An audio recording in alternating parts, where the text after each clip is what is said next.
Hello everyone, my name is Ramata Sar and today I'll be presenting the organic molecule 2,4-dichlorophenoxyacetic acid.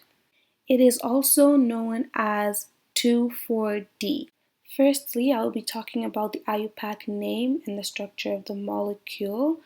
The IUPAC name is 2,4-dichlorophenolacetoacetic acid. It has the molecular formula C8H6Cl2O3.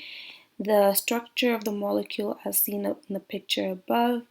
And then there are the functional groups within the molecule. So there is the alkyl halide, the aromatic, the ether, and the carboxylic acid. The alkyl halide being the two chlorine atoms bonded to the phenyl group at carbon 2 and carbon 4. It is the first functional group to be mentioned in the IUPAC name because it has the lowest priority. Following that is the aromatic functional group, which consists of a phenyl group. It is composed of a ring structure of hydrogen and carbon atoms that have delocalized electrons in pi bonds moving throughout the structure.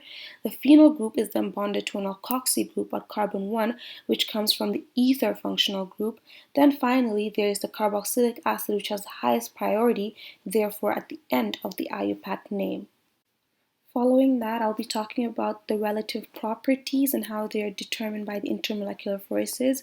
So starting off with solubility, 2,4-D is in the list of herbicides with the highest solubility, which is why it is also one of the herbicides that stays the least amount of days in soil, approximately 7 to 10 days. This is because once it is properly absorbed into the soil, it moves into the wheat to continue its purpose.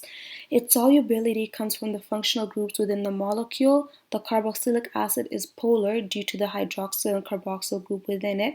Therefore, it is able to form hydrogen bonds with water molecules, making it very soluble.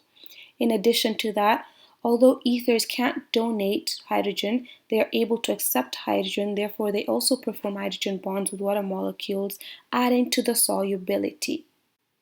As for the boiling point, 2,4-D has a boiling point of 160 degrees Celsius. This is due to the stronger London dispersion forces holding the molecule together. This molecule is quite big since it contains 8 carbons, which increase the number of electrons. For this reason, there is greater attraction due to the increase of dipoles, causing a need for more energy in order to break apart the molecule. Chlorine is also one of the bigger halides, so it has more electrons, resulting in a stronger London dispersion force. Then the phenyl group also contributes to the boiling point by making it higher due to the flat symmetrical ring structure, which packs tightly together, making it harder to break the bonds, therefore needing more energy. Next is the volatility of the molecule.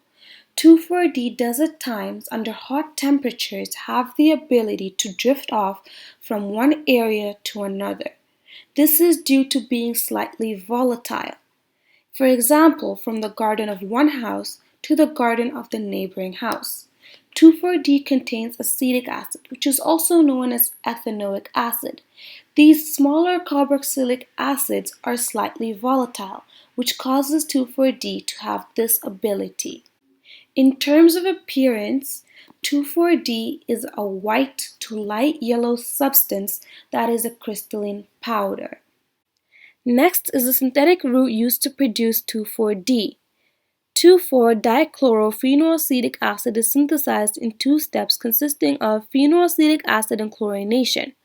Phenolacetic acid is also synthesized separately, first through another 2-step reaction from phenol and chloroacetic acid in an aqueous solution.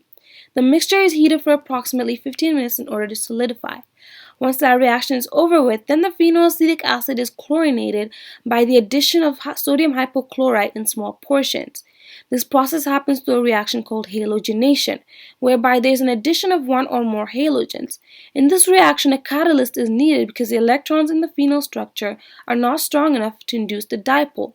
This process produces the final solution of 2,4-dichlorophenolacetic acid.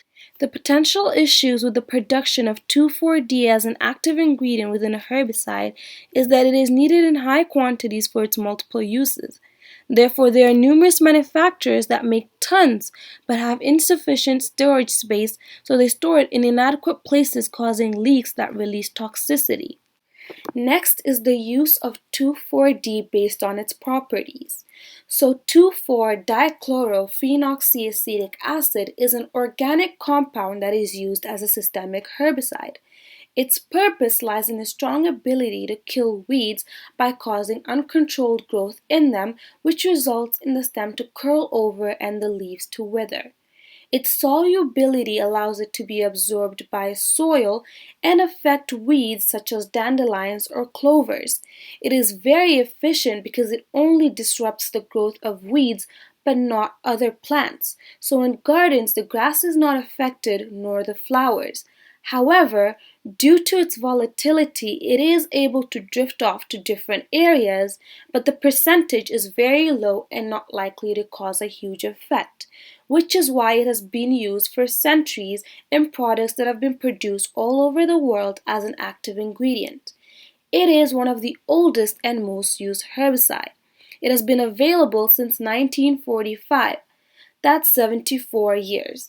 Another aspect to consider is that it has a high boiling point, so this means that the molecule will not break apart from atmospheric pressure, which is extremely important because it means that it can continue its function in diverse environments, which is very useful.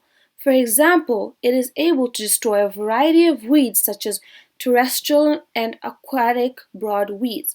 Terrestrial ones tend to grow in dry lands, which is the case for most lawns during seasonal changes, and aquatic ones grow in wet or submerged soils. They require a lot of water. And lastly, there are the health and environmental concerns.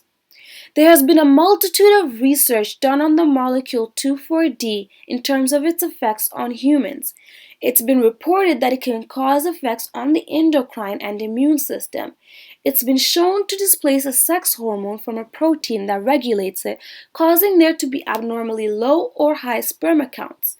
In the immune system, it is shown to reduce the activity of several proteins which cause the immune system to function, such as the decrease of T cells, which protect the body from pathogens and cancer cells, which leads to its next effect on humans, which is its likeliness to cause cancer.